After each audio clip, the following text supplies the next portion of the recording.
Hi everyone, welcome to a new video. It's been a while since I posted because I've been very swamped with sessions with clients. Arturo is here with me today. He's going to do this video together with me. And because it's been a while, I just kind of thought that I would take a moment to answer some of you guys' most frequently asked questions. So over the last couple of months, I've posted a few question polls on Instagram to see if you guys had any questions for me or any things topics you struggled with. And a few things came up that quite often. Hey, Arturo is a bit tired. But a few questions came up quite often, and I thought that I would kind of just address them together in this video. So I have about 6 topics of questions that people have been asking me about lately, but also quite always. So I think that these questions will be helpful for you guys if you struggle with DPDR or existential anxiety or anything. So yeah, let's dive straight in. The first question that I got asked a lot, if you see me looking up, it's because I've written them out. It's just a lot of questions about death and death anxiety and how I handle it today. So some people ask me if I still have death anxiety, others ask me how to manage fear of death and how to just handle death in general as part of life.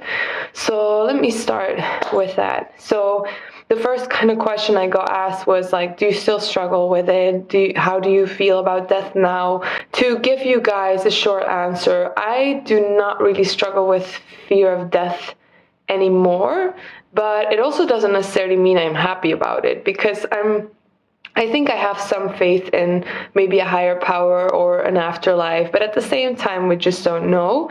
And so that's not really something that I attach too much to.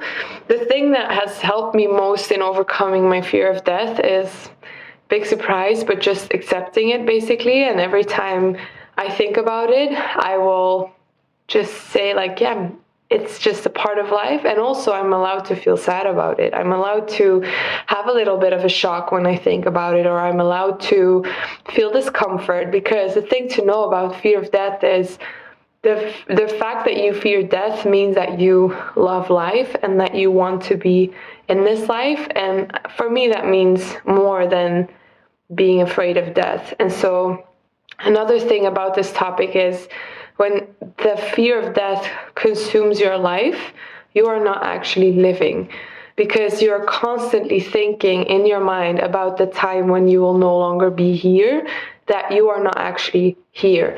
And for me, a very big part of my recovery process was learning to prioritize living over thinking. And so when I'm too much in my mind thinking about death, I know I'm not really present with life itself. And that's just been my priority. So I accept the reality of death, and then I allow myself to feel the feelings behind it, but then I move on to redirecting my focus to what actually matters in the here and now, which is life itself. And that's just kind of how I cope personally. Haven't had a panic attack over death in 3 or 4 years now. Sometimes still get a bit of discomfort, which is normal if you're a mortal being on this planet with attachments and all. But yeah, I guess that's where I am, and I hope that this answers the question a little bit for some people. The second question was how, this is I think my most frequently asked question, how long does it take to recover? And the answer is also the simplest answer. Literally, I cannot give you an answer for that, because I've worked with so many people now, and there's no kind of point to it at all of when you recover. But I think the length of your recovery process is about is how quickly you make internal decisions to surrender, to really start working on changing your thoughts. Because I think the thing that holds people back most is that they're not willing to let go of control. And sometimes it just takes time before you're ready to make that internal decision or to really commit to it. But often once you're okay, I'm finally ready to like take this whole thing seriously, to really start accepting. It's more of an internal energy shift than it is something you can do in your mind. That's also what I try to work most on with clients, is how can you get to that place where finally internally you're like, okay, I feel like things can be different now, instead of just doing what the book tells you to do in the head and then not really letting that sink into your subconscious. I think everyone is capable of recovery, and every situation is very different, and everyone has a personal journey that they need to unfold, that they need to process and go through in order to recover. Everyone has different trauma, but to give you some reassurance, it doesn't have to take 10 years, because I know that's what a lot of people worry about. It can happen more quickly than you think, and it all depends on your own input and commitment to the process. The third question is how to trust again and feel safe in my mind. So how do I, like the topic of self-trust, and how do you feel safe in your mind? How do you feel able to be alone by yourself if you're struggling with this? And I think more practical answer to that is learning to meditate, really learning to build a meditation practice, because meditation is all about learning to sit still with your thoughts, becoming aware of them, not judging what you're feeling, not judging what you're thinking, really surrendering to your whole internal experience and finding safety in that, which is something that, for example, the meditation of my course really focuses on. But you can also find just in meditating by yourself and exploring, just sitting in silence for 10 minutes a day and sitting still with whatever is present, not running from that, but also in really showing up for yourself. And a part of DPDR, you have to look at your body is in a state of hyper stress, sense of unsafety, maybe even trauma, and the reason for that is that in some way your body is scarred, your brain is scarred, you are scarred by something that happened to you or a lifestyle that you had been committing to. And so in order to gain your self-trust again, you have to really show up for yourself, and you really have to earn that trust back. You have to earn the trust in yourself again, and your body needs to earn your trust again, and your brain needs to earn your trust again. So showing up consistently for yourself, investing in your own mental health, really taking it seriously, and really putting in the work, meditating, going to therapy, doing all the things you need to do to really take it seriously and commit to it, is how you eventually get that self-trust back.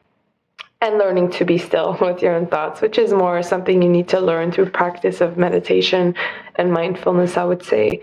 So yeah, if you struggle with this topic specifically, like the self-trust or the self-confidence part, I think my recovery course, well, that focuses on it as well, but especially the confidence course that I've made might be something that you would benefit a lot from. The fourth question is like about how to go about life, how to be in public, how to, like if you're meeting with friends, like how to navigate that, just like how to be in life when everything feels so abnormal and so weird.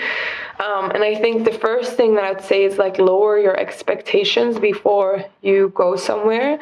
A lot of people think like I need to go to like meet up with friends, or I need to go to this party or a family event, and I need to feel good, and I need to like be present, and I need to show up a certain way. And that pressure often puts you in a state of resistance, which you guys know by now is one of the things that makes everything worse. So not having any pressure or expectations of yourself is a very big one, very important.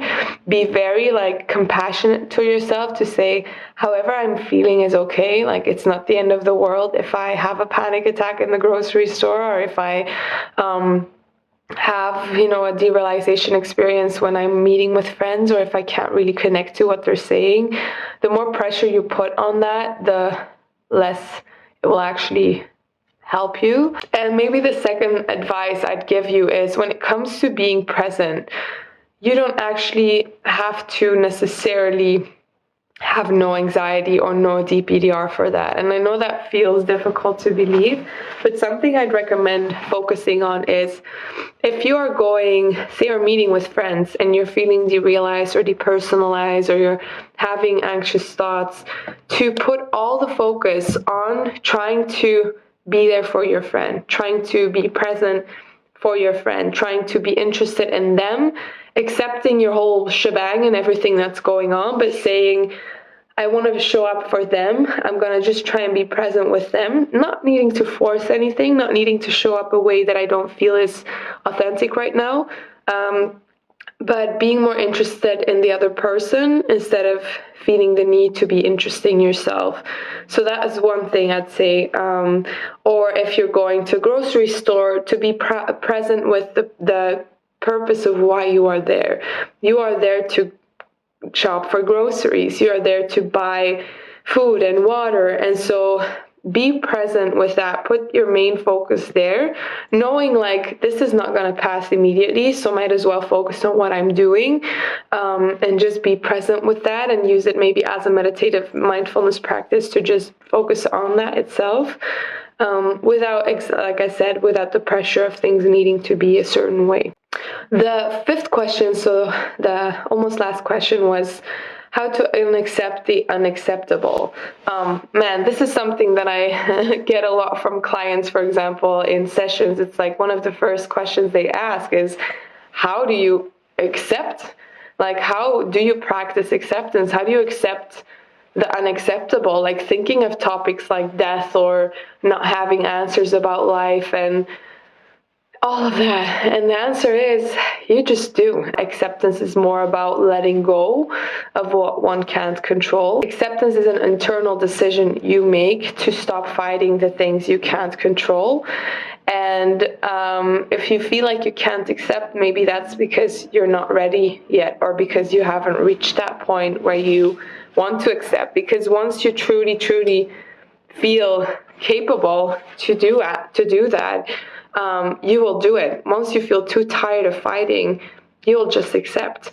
You also have to know that not accepting life, it has to do with a lack of humility, with a desire of the human ego to have more power and control than it actually is supposed to have. And I think one of the things is just like humbling ourselves to the place in life we're supposed to have, which is a place where we don't have control, where we don't have power to change things, where we can't have certainty about everything. And part, I think, of that humility is also accepting that you don't have to be happy about everything. You don't always have to feel good about something before you can say, you know what it is.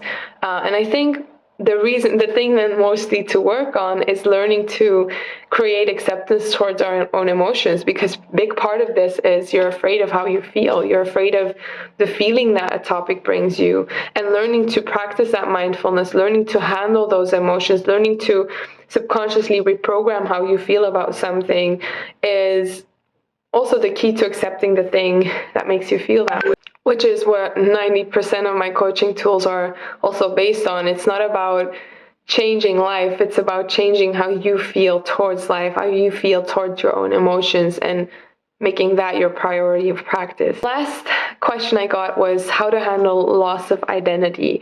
So a lot of people experience big changes in their identity when going through this. They experience big changes in how they feel, how they talk, how they act, how they, think. And I think open yourself up to a transformative process that might bring you to an even better place than where you were before. I know the old self seems very desirable right now, very something you would like to go back to. But again, like as I've talked about in previous videos, compare this to a caterpillar becoming a butterfly. The moment the caterpillar goes into that dark cocoon, he doesn't really want to be there. He doesn't really want to be in the cocoon. He prefers to be a caterpillar over being in that dark, stuck cocoon. But imagine how beautiful of a butterfly you could be if you transform and learn everything that this process is supposed to teach you, which is how to let go of control, how to internalize a sense of safety and peace, how to trust yourself again, how to find internal peace, how to build a relationship with yourself again, a very loving, trusting one, how to recognize your unhealthy patterns, how to recognize your unhealthy behaviors and the trigger points that just trigger this awful cycle of stress, and how to heal yourself instead of depending your healing on external things. That's the whole point of this practice, to open yourself up to the possibility of healing in that specific way. That was it for the video today. I hope you guys enjoyed it. I know you guys have been benefiting a lot from the recovery stories, and I'm really trying to schedule them in because I have so many people I still want to interview, but oh man, my last few weeks have just been hectic, like very hectic. I'm having sessions from morning till evening and trying to have a social life afterwards as well, so sometimes it's a bit of a struggle, but I promise you guys that I'm gonna stay committed to these videos and making them because I know you benefit so much from them. So yeah, I'm sorry that it's been so long. I'll try to post again one video next week, maybe even a recovery story, and I hope you guys have a beautiful weekend, and I'll talk to you guys soon. Bye.